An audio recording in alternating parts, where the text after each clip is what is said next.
saw a Minecraft video, and it was just a guy playing Minecraft and reading Reddit stories, and I was like, dude, ASMR is the perfect spot to just fall asleep to some of the dumbest, silliest, and maybe terrifying Reddit stories. I don't really know what we're going to get into, but I filtered by the top stories of this year. They're going to be juicy, so prepare yourself for what is maybe a new series on this channel, and hopefully you guys like it. I don't know, we'll find out, but this one says, my husband was left alone for 3 weeks, and I wish he just cheated instead. That is very interesting, and I wonder what he could have done that could warrant you wanting him to cheat. But this has 53,000 upvotes and 14,000 comments, so let's hope this is a good one. Wow, this was a day ago. This is the top post within 1 year on Reddit, and it was posted yesterday. Okay, 3 weeks ago, you know what? Actually, let me grab a water. Cheers. I promise it's just water. I just got this from the store, but I just figured we're kind of chilling out, right? So, anyway, let's get into the story. But I just filled a drink I had earlier with water.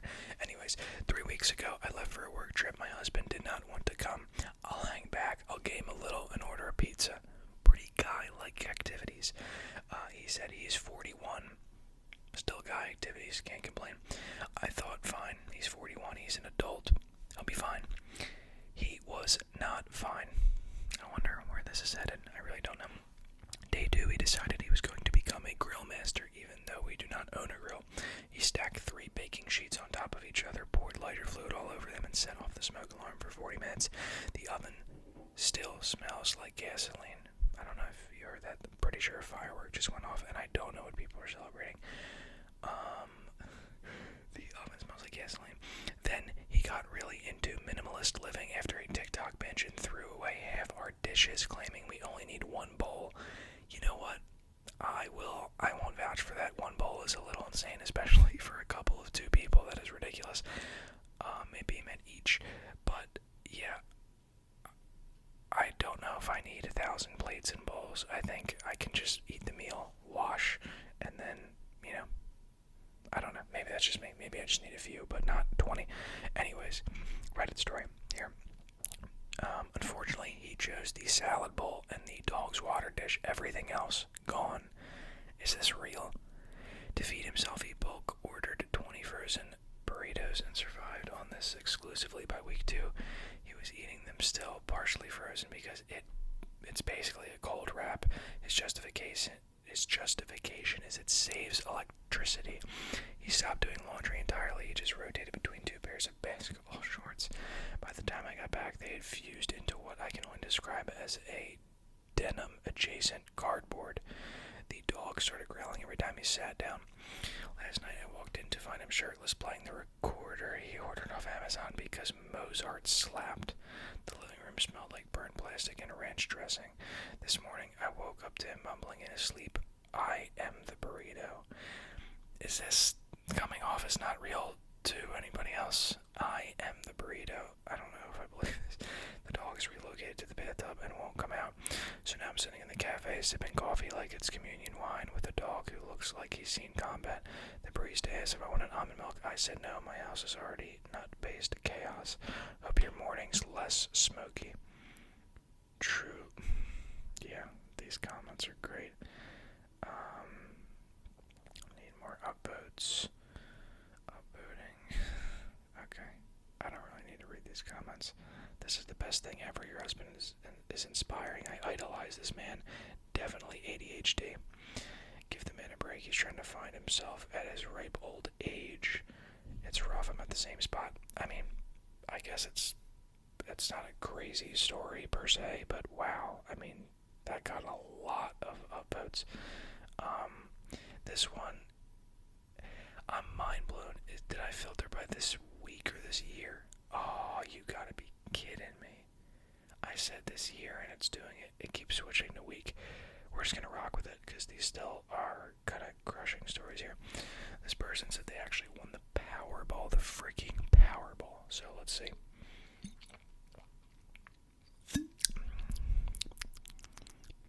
It's also an ASMR video, right? I gotta make some other sounds. Maybe not. Maybe people are just like, bro, I'm just trying to relax. You don't gotta be sipping water and doing all that. Maybe I should have left this out of the video. I'm not even sponsored. Not sponsored per se by this Italian sparkling water company. I won the Powerball. No, not the one that just recently ballooned to well over $1 billion. That is actually insane, and apparently people did win that, so that's like good money. I mean, after taxes, you're walking away with about $500 million, so like realistically, it's basically nothing. Wouldn't do too much. So no, not the one that recently just ballooned to well over $1 billion, rather one from almost 10 years ago. Enough time has passed without being publicly identified as the winner that I feel safe in sharing my story. There's no foolproof way of keeping the identity of my husband and me safe. However, after almost 10 years of nearly maniacal silence and secrecy, I'd like to explain what happened to us in hopes that it might provide support and guidance to anybody who might find themselves in our shoes. I would like to find myself in your shoes. You probably have very nice shoes, actually, depending on how much you won. I'm going to assume the way they're saying this, I mean Powerball, so I'm going to assume they didn't win like $1,000.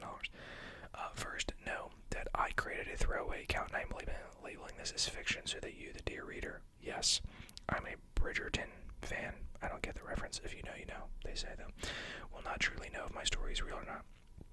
Also, some essential details have been changed to keep the identity of my family and myself hidden. Here's how it went down. I was a teacher and school was out for the summer. Dang. My man was a teacher, and then let's see how much he won. I'm very interested. Or my man, or is this a woman? I don't know, actually. I used the opportunity to visit my elderly mother, who was adamant that she wanted to stay in her home for as long as physically possible. None of her 4 kids, including me, lived in the state of Missouri where she lived. She had 2 grandkids, my brother's kids, who were at the large state college nearby, but their lives were filled with classes and being with friends. Mom had been in the same home for over 50 years as she and my dad bought it new, and Mom said that staying in the house was one of the ways that she felt close to Dad. Also, she was deeply ingrained in her community, engaging in extensive volunteer work and participating in 3 separate bridge groups. She still drove by. She still drove, prided herself on never being in the accident that was her fault, and her cognitive faculties remained sharp and on point. So my siblings and I were all in agreement that for now we'd support her staying put. I had a great visit with my mom. We went shopping, we ate out, we watched movies in the evening, and even did water aerobics together. Water aerobics class.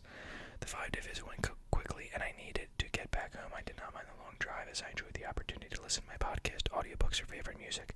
Before I got on the road, I stopped at 3 blocks from my mother's house to fill up on gas. You already know where this is headed. That's some God work right there. I mean,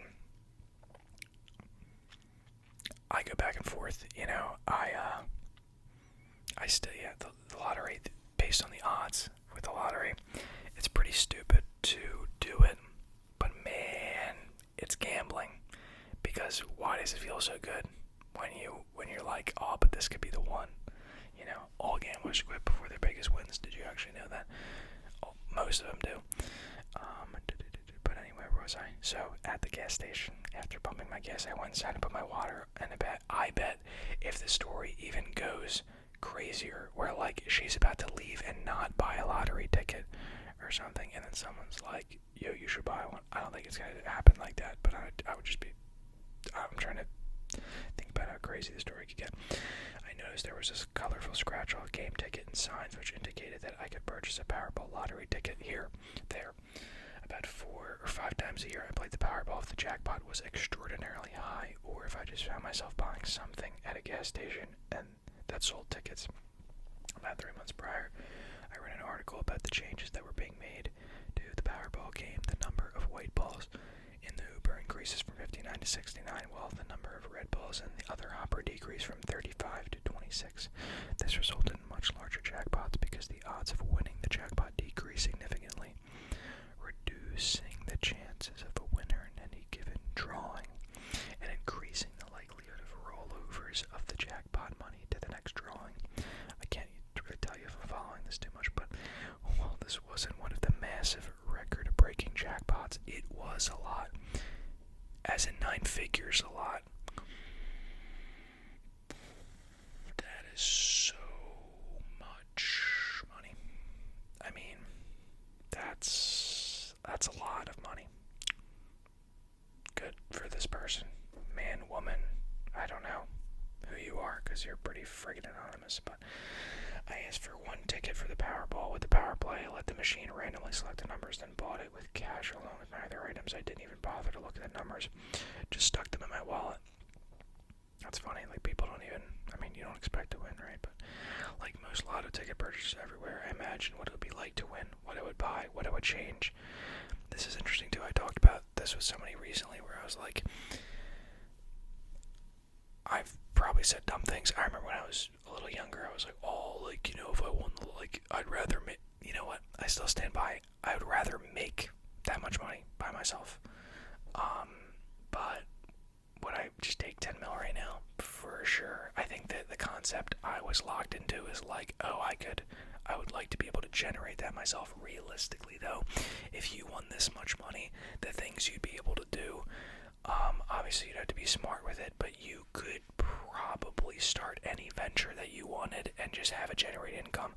Like, obviously $1 billion is extraordinarily a ton of money, but the math was done by myself and others, and if you won $1 billion, assuming that you kept out the billion, which obviously you wouldn't, if you won $1 billion, I think if you kept it in a interest account that earns, like, typically, I know some of them are like super low, and then I'll get back to the story, but say you earn like 3%-ish per year, 3-4% APY, not API, although that is a thing. You would earn 4 million. Was it 4 million or 40 million? It might have been 40 million. So, like, you gotta realize if you won that, it's not even like, God knows how anybody could blow through $1 billion. But you literally would be set because, say it was even 4 million, and I really think it's 40. That's insane. What is that? Is that 300K a month?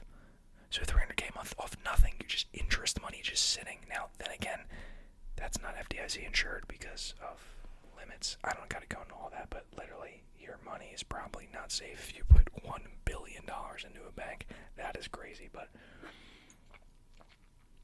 this water's really good.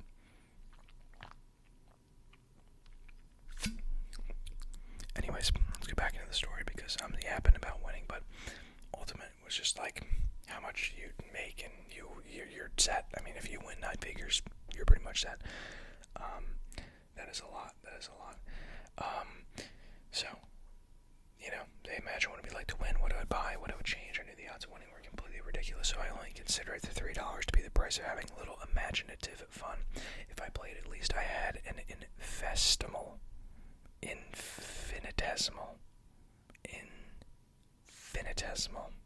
chance. I literally know the word. I'm having a stroke reading it. If I didn't play, I had 0 chance. You're not wrong.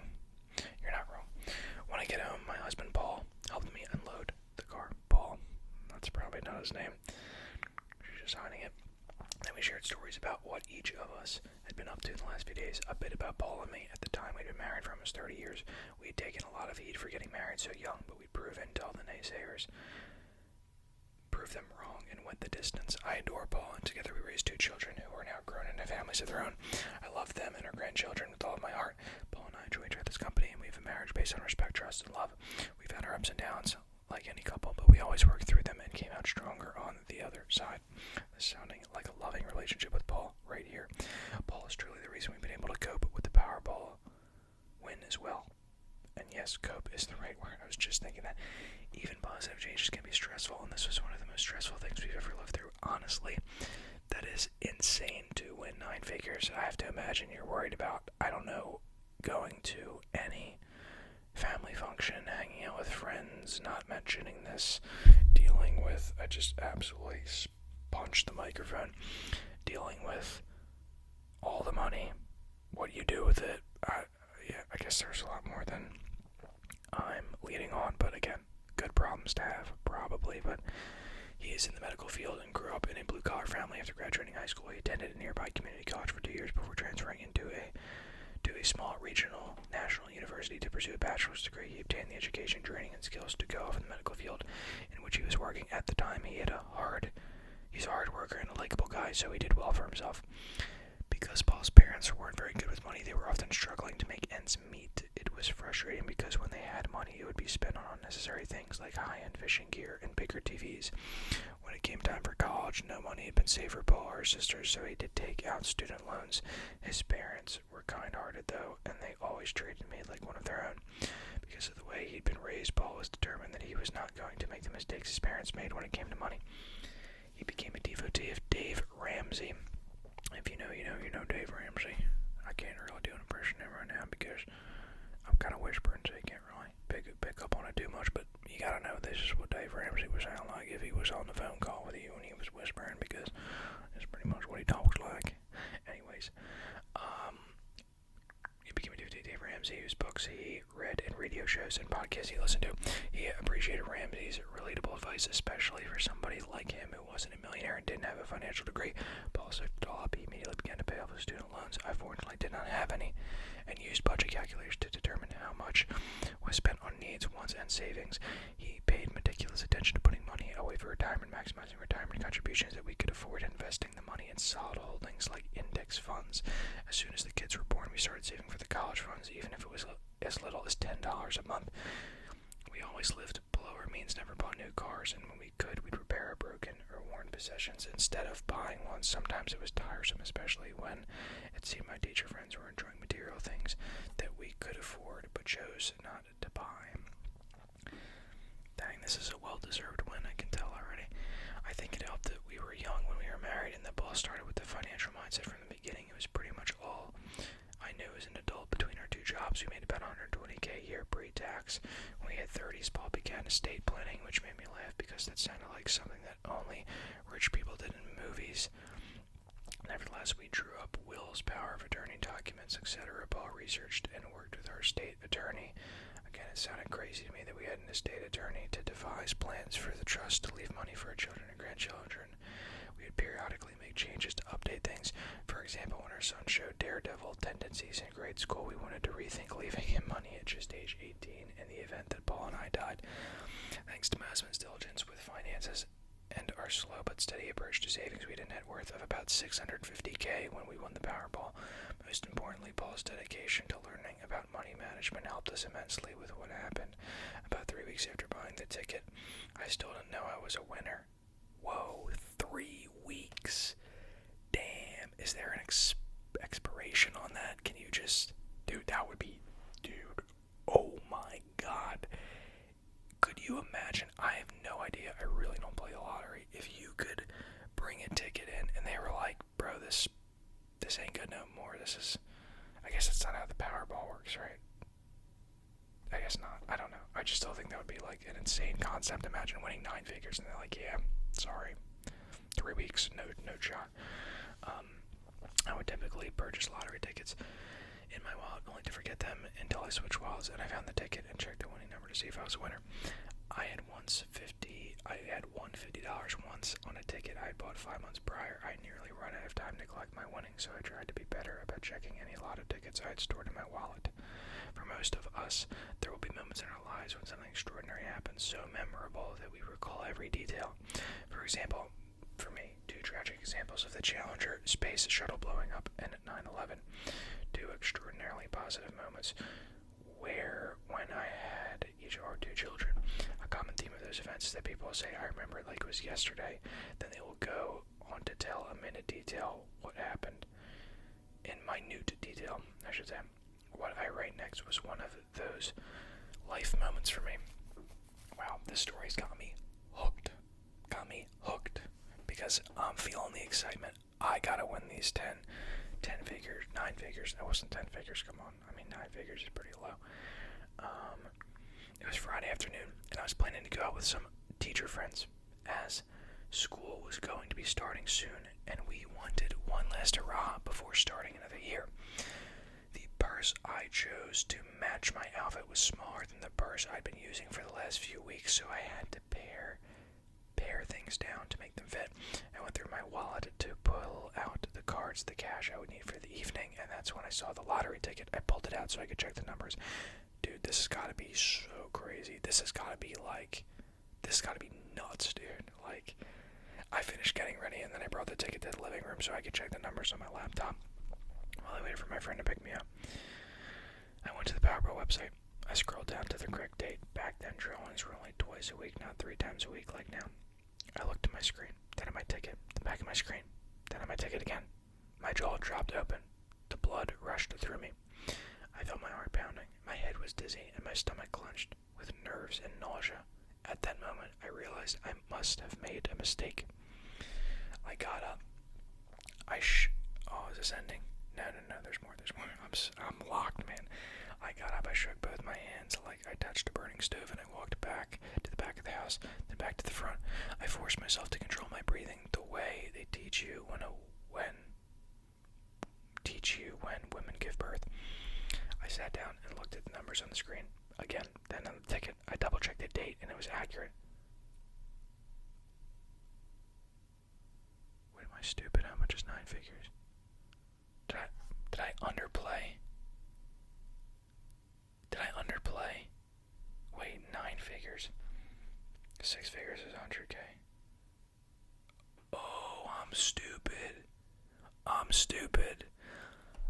Dude, my brain was thinking 9 figures was tens. I mean, tens is a lot. If you won like $30 million, you're gonna tell me that's not enough? That's crazy. That's nuts. What? Dude, that's hundreds of millions. That's 100, bro. Imagine watching Dave freaking Ramsey telling you how to like save money and like scan coupons or something, and then you win $400 million. Dude, I was literally thinking this win was 8 figures. I was ready for this to be like 50 million.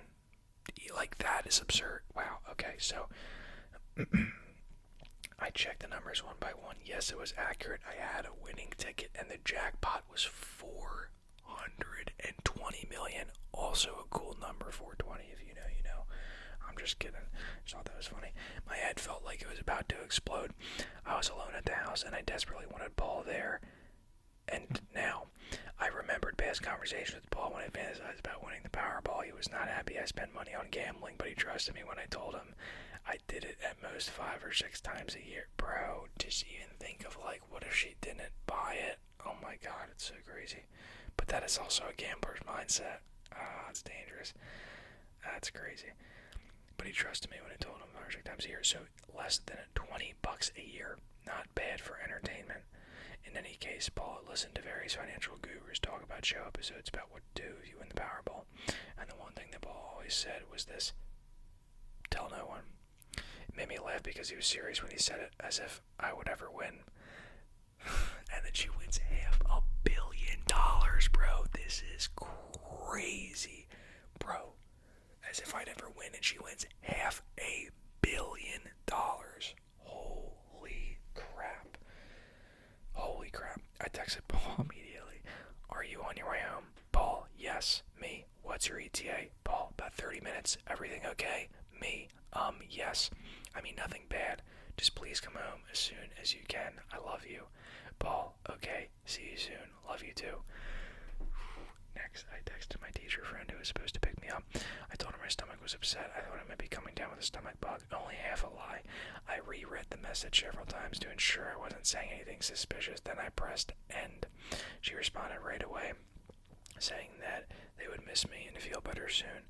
What was I going to do for 30 minutes before Paul got back home?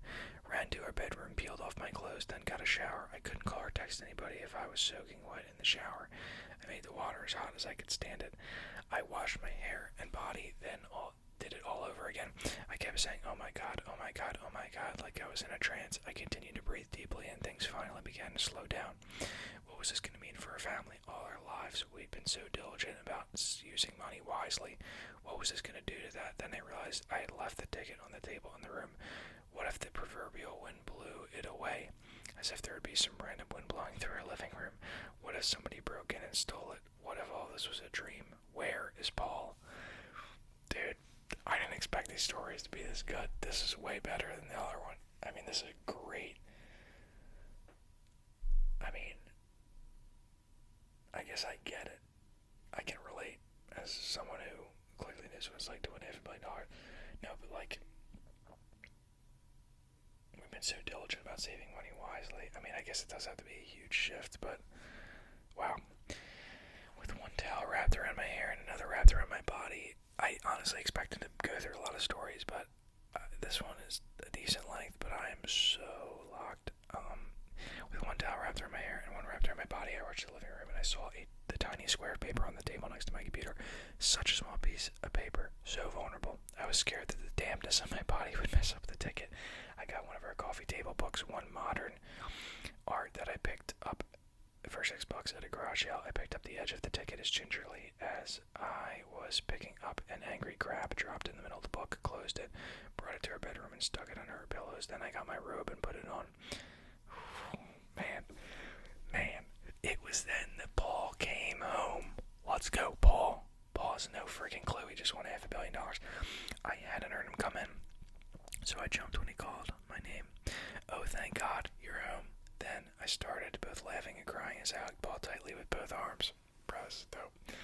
Shh, it's okay. I'm home. It's all gonna be okay. Paul comforted me without knowing why. Bro, this has gotta be crazy, man. Without knowing why he'd found me in such a state, he just held me and kept comforting me. After a few moments, I pulled away, looking at him straight in the eyes.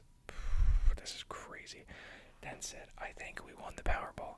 His face contorted in slight confusion as I explained that I had bought a Powerball ticket in Missouri when I was visiting my mom. I checked the numbers before texting him and thought it was a winning ticket. Though he would deny it later, I think he thought I'd gone stark raving mad, or that I was pulling a not-so-elaborate joke on him. Where's the ticket, sweetheart? Paul gently asked. I leaned over the pillows, pushed them aside, revealing the coffee table art book. I picked it up, carefully flipped the pages, until I got to the one holding the ticket. It was on a page featuring one of the swimming pool paintings by Doc Hockney. We would later purchase a print of that very painting for sentimental reasons. I pointed to the ticket, still scared to touch it, as if I was genuinely afraid of the power the ticket potentially possessed. As I read my emotions in the moment, I know it may sound silly, but it's my truth and what I felt in the moments. I mean, what the heck was that now? Just making sure that in fact, like a text came through on here, and I was like, what was that sound? Anyways, Paul had me follow him to the office. We sat side by side. He pulled up the Powerball sign, checked the numbers like I had done. He checked the number several times, made certain about which drawing it was, and then he read the faint wording on the back 3 times. He had me go get a sandwich bag in the kitchen. While there, Paul made certain to close the blinds on the windows, which reminded me of the stories of Edward Snowden going to great lengths to conceal what he was doing on his computer. My phone just died, but it doesn't matter. We're getting right back into it. We're back. I had to let it charge for a bit, but nobody cares. Back to the story, because we are wrapping this story, and this is way better than I thought. So, where am I at? Paul followed me to the office, blah, blah, blah, blah, blah. Checks the numbers 3 times, bag, blah, blah, blah. Oh my gosh, I really should have prepared before I jump back into this. Here we go. When I returned with this baggie, he carefully put the ticket inside it, and then, like I had done, he tucked it into a smallish investment book. He opened his office closet door, pulled out a small portable safe. I had forgotten we had that, and put the book with the ticket inside of it. The safe contained copies of all our important papers in case we had to evacuate quickly for a tornado, a fire, or a zombie apocalypse. You get the idea. This was one of the things he had heard repeatedly in the investment advice that was essential to do. He picked up the phone and placed a call. When I asked who he was calling, he said the bank. He wanted to find out if they were still open. It turned out that because it was Friday, the bank closed a bit early. Dang, how long is the story? I don't even care. The bank closed a bit early. It would reopen the next day at 9 a.m. The bank was where he had a safety deposit box for yet another copy of our important papers, plus a few valuables. At this point, I could see... Oh, this actually... Dang, I guess this is kind of nerve-wracking. I could begin to see Paul getting nervous. He alternated between running his hands through his hair and putting one hand on the safe's handle. The details of that evening are etched in my brain as if they were ingrained with a diamond. We spent most of that evening in his office. Paul had locked at the safe next to him. This is such a funny, not funny, but like, it's such a funny reaction to just, I feel like the initial reaction is immediate, immense stress, which I guess is going from the net worth of 6 figures to 9 figures is absolutely a absurd. So I can understand. Relatable experience, 10 out of 10. The details of me touched my brain. He made certain we both used VPNs. We were both a bit paranoid, but then how often does a person have a golden ticket worth $420 million? Later, we shared a glass of wine and tried to eat some leftover pizza we had in the fridge, but neither of us could eat much. We discussed what each of us had read, the next steps we should take, and how this could change our lives, and we both knew that the most critical was tell no one. Yeah, it's true. Again, 10 relatable experience for me. That night before finally trying to go to bed around 2 a.m., Paul went outside, walked around the perimeter of her property, and then checked the house to ensure everything looked secure and locked. We live in a safe neighborhood, and he rarely did this. He checked and rechecked all the locks on the doors and even locked the door to our bedroom, something we never did. He kept the portable safe next to him and on the side of our bed. I wouldn't know until much later that he had retrieved his handgun, loaded it, and placed it inside his bedside table drawer. He normally kept it in a safe, but there was nothing about that night that was normal. Also, unbeknownst to me at the time, he had the gun in an ankle holster. When we went to the bank the next day, he had a concealed carry permit, but they make me nervous, so he did keep it concealed from me. Thank you, dear reader, for hanging there so long. I'll try and condense what happened in the following days. First, we stayed true to our promise to tell nobody, but we knew we needed help, a team, to assist in managing the situation. There are all sorts of people who advertise online as being professionals who help lottery winners. Some are authentic, many are scammers. Yeah, that's actually, that's a easy scam to run, probably. I mean, you just get somebody who won a ton of money who can spend it and has no idea how this works. I mean, that's an easy one. Who could we trust? Luckily, we had just the person. Once the ticket was in the safety deposit box at the bank, Paul called our estate attorney. Let's call him Will, no pun intended. That's funny. Who drew up our wills, trust documents, etc. We had become closer over the years as our kids had gone to school together. Paul called him and explained the important situation and arisen and asked when he could make an appointment to see him at the office. We met him that Tuesday and swore him to secrecy. He was a little taken aback as confidentiality was a cornerstone of his business and personal ethos, and he was a consummate professional. Consummate, I don't know. Consummate, I don't know. We asked if he could, I don't know big words, we asked if he could share with his staff the nature of what we were about to share with him. He said honestly he didn't know unless he knew what the situation that we were dealing with was, but that he would do everything possible to follow our wishes. I don't know about this. We told him we'd winning Powerball ticket purchased in Missouri worth $420 million. Will listened intently and reassured us that he could take steps to keep his staff from being made aware of this. Thank God the ticket had been purchased in Missouri. This was good for two reasons. First, Missouri is one of the states where a Powerball winner could remain anonymous. Oh my God, there are places where you can't. What? What does that even mean? If you didn't live in Missouri, they would be like, Joe Schmo has won. Here's a picture of Joe Schmo. Go find him. Go family members. Go friends. You know, people coming out of the woodworks. Find him in the grocery store. Find him at church. Go find him walking about. Ask him for a loan of $1 million. I mean, what the hell? That's crazy. Second, nobody would think that the winner would likely be in our state. The gas station where I bought tickets was in the middle of a town in Missouri and not along the interstate, thus most would assume the winner lived in Missouri. It turned out that Will attended a highly regarded law school in a major city that was a financial center with a high cost of living. In other words, it was an area where there was a lot of condensed wealth. One of his professors who taught about wills and trusts had given him a lecture about lottery winners. It was a fun end-of-the-week lecture topic, but it also served an excellent thought experiment about the realties and legalities that lottery winners face and how to help them. Will planned to contact the professor and see if he could make recommendations to put together a team to assist us. We ended up with another attorney who specialized in trust, an accountant, and a wealth manager, all of whom did not live in our state and who specialized in working with high net worth individuals. All three had experience working with lottery winners who received high payouts. Well, I mean, I guess there's others. I'm just thinking, it makes me want to kind of buy a lottery ticket, but, and they had also worked together as, you know, this is the type of stuff you need. You gotta listen to this. You're about to fall asleep, you know, and you're like, I'm gonna go and buy a lottery ticket, and then you lose. I'm sorry. I just thought it'd be funny, because, I mean, that's probably the sobering reality, but it is cool to read stuff like this. All three had experience working lottery winners. We made several trips to the city to collaborate with our structuring a new trust. The trust had a generic, non-identifying name, and the new attorney contacted the Lottery Commission. 4 months after the drawing, the attorney presented the commission with the winning ticket and trust documents. He traveled with a discreet security team the entire time he traveled with the ticket. Paul and I were so relieved when the ticket made it to the Lottery Commission and was verified as a winning ticket. We opted for a lump sum payment, so our winnings went from 420 to 230 million. $200 million. Right there. 200 freaking million.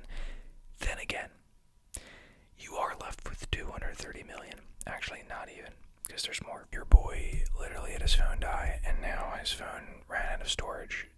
I don't know what's going on, but I will finish the story. I'm committed to finishing the story. I just had to delete an app that had so much gigs on my phone I can't even comprehend. It was 9 figures worth of gigs. I'm just kidding. That's a joke because of this lottery ticket. I will finish the story. Paul and I were so relieved that the ticket made it to the lottery. So they went from 420 million to 231 million. Then the IRS automatically withholds 25%, bringing the sum down to 173 million. That's so much gone. I mean, again, so much money, but dear Lord.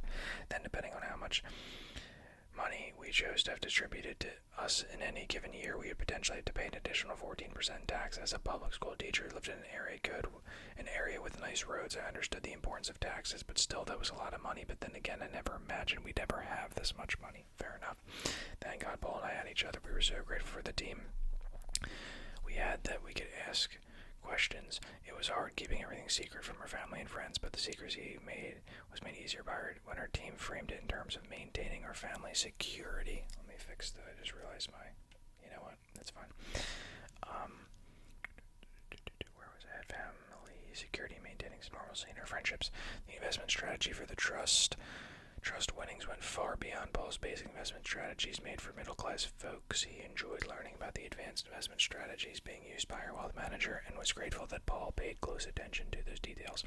So how did this change things? To this day, none of our family knows respect. Is their family reading this? And how would they know that it's them? I mean, the husband's name ain't Paul, you know? We just know it's a couple. We know they have kids. It was purchased in Missouri, but they don't live there. Let's get to the bottom of this case. So none of the family knows.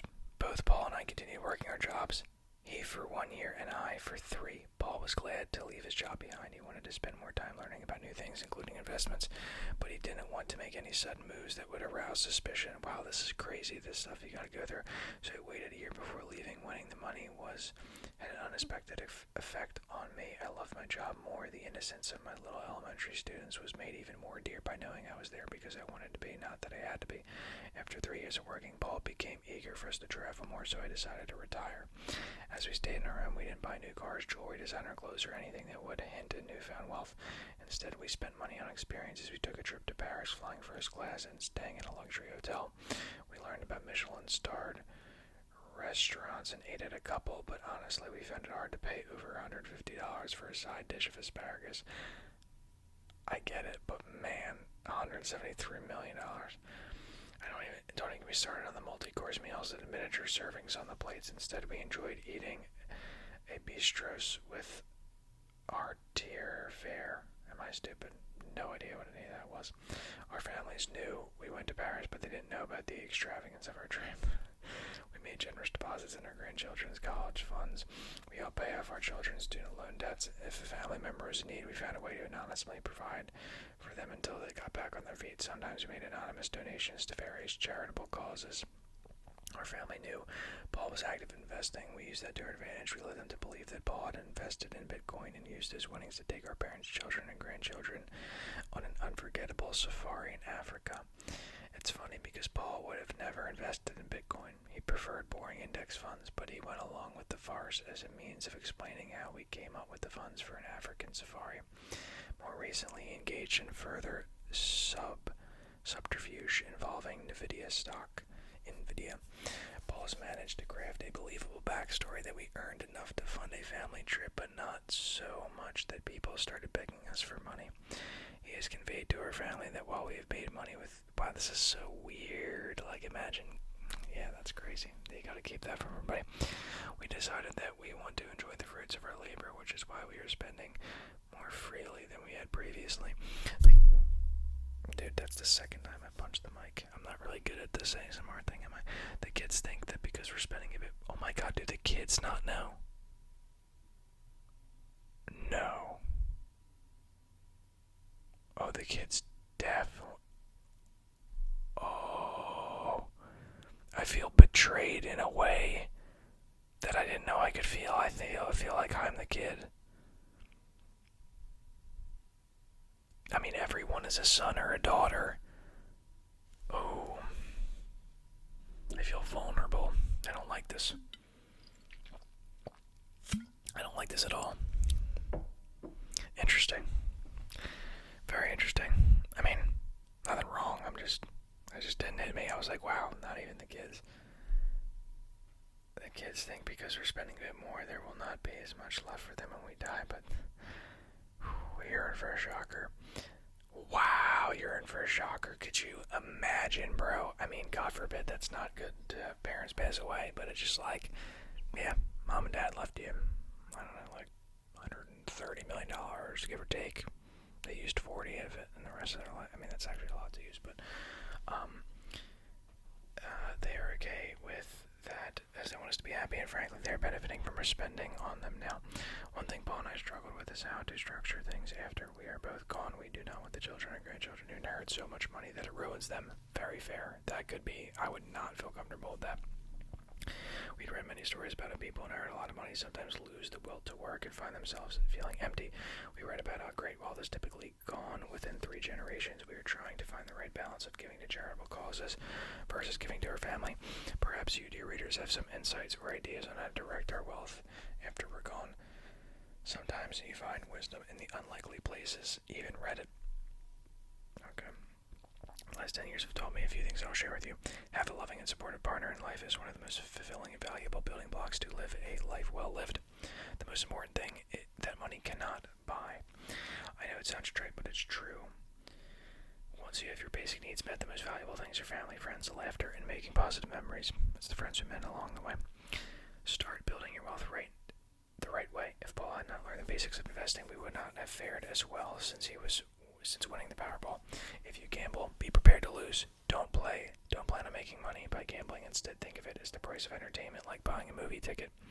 If you choose to play the Powerball, try to play in states where winners can stay anonymous if possible. A quick Google search will tell you which states those are. That's insane that is allowed to be leaked. Insane. That could ruin. That could be bad. I don't know. Take care of your health when you're younger. You don't realize how important it is to take care of yourself so that you can enjoy your later years. Treat everybody with respect, whether it's the tired barista at the coffee shop, the man picking up your trash, the wealth manager investing your millions. Everyone deserves to feel valued for who they are, not how much they make. I'm sure there are other lessons, but this is what comes to mind now. Thank you, dear readers, for listening to The Tale. TLDR won the Powerball. Didn't tell anybody. Continue to hourly live no more than the upper middle class lifestyle. Could have just read that. Wow. Why write so much instead of giving us the details we actually wanted to hear about? This person said it only took me about 4 minutes to read. It wasn't that much. Yeah, why? That was a great story. What? Imagine it was just like, yeah, I won $430 million, and the best thing is family. Okay, done. Like what? Not a bad story, but you messed up the 420 mil once and put 240 mil. Spell check does not catch numbers. Okay. Well, actually, buddy, I've really thought about this and how to handle your money upon your deaths. Give the kids and grandkids the amount you think is fair, and give me the rest. DM me for contact information. Yes, that is dope. That is a power move. I mess with that. Will any of this help me win the Powerball? It's a lot to read. Is that real? Does he think does he think it's like a card game that you can get good at or something? Will this help me win the Powerball? Yes. It'll tell you where to go and buy the winning ticket. It's fiction, you morons. Look. Wait, what?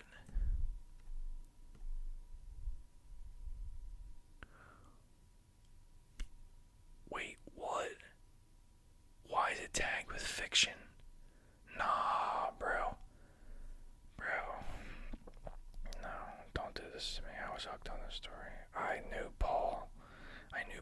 he was my own husband. I knew this girl, like, I'm just kidding, obviously. But what? Why is it tagged with fiction? Bro, this changes everything. Let me read the replies to this, and then I'm done.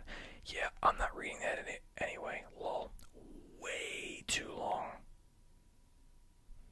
Probably BS. 420 million Powerball was sold in Tennessee in 2016. They stated why they selected it as fiction, saying it is a true story. Oh my god, wait, they did say, wait, dude, this is so tricky. Okay, rather, I was 10 years ago first. I know I created a throwaway account and labeled this as fiction, so you, dear reader, won't truly know if my story is real or not. This is some next level crap.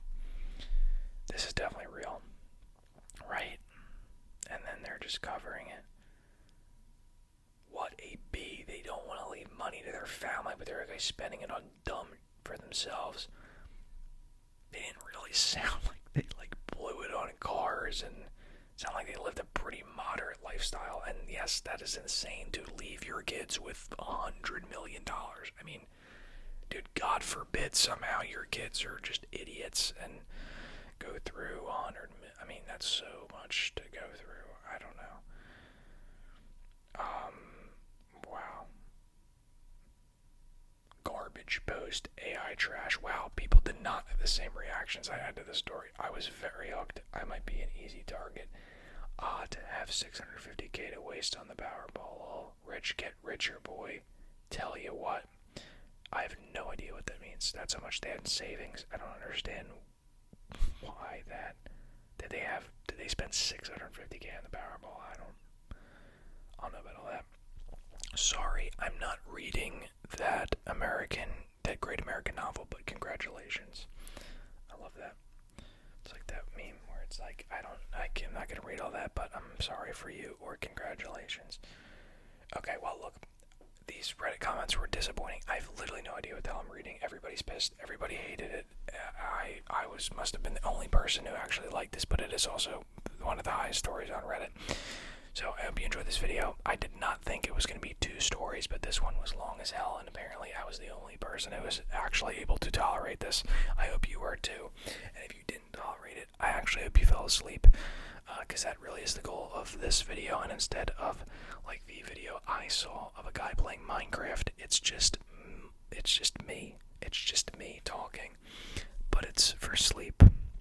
So, you know, it's meant to be relaxing, and you get a visual of me, which might not be as entertaining as Minecraft, but it could be a new content format. So let me know what you guys think. I would love to hear your guys' feedback. Please hit the subscribe button. Pretty sure this is the case on every channel, but as videos pick up, most people are not subscribed, right? You got your recurring viewers. Love you all. And I also love the non-recurring viewers. But I would encourage them, you know, if you're watching, hit the subscribe button. Maybe hit the bell button if you want to go a step further. Cause dude, I'm posting pretty freaking consistently, and I'll get you to sleep every night, you know? I mean, that's a weird sentence. That's a questionable sentence, but ASMR is a place where you can say things like this. So, thank you for watching this video. I hope you enjoyed it. I hope you liked the content format. If you have any video ideas, let me know. Again, majority of people who watch probably are not subscribed. I think that's what stats usually tend to show, so I would appreciate a subscribe. That would mean the world.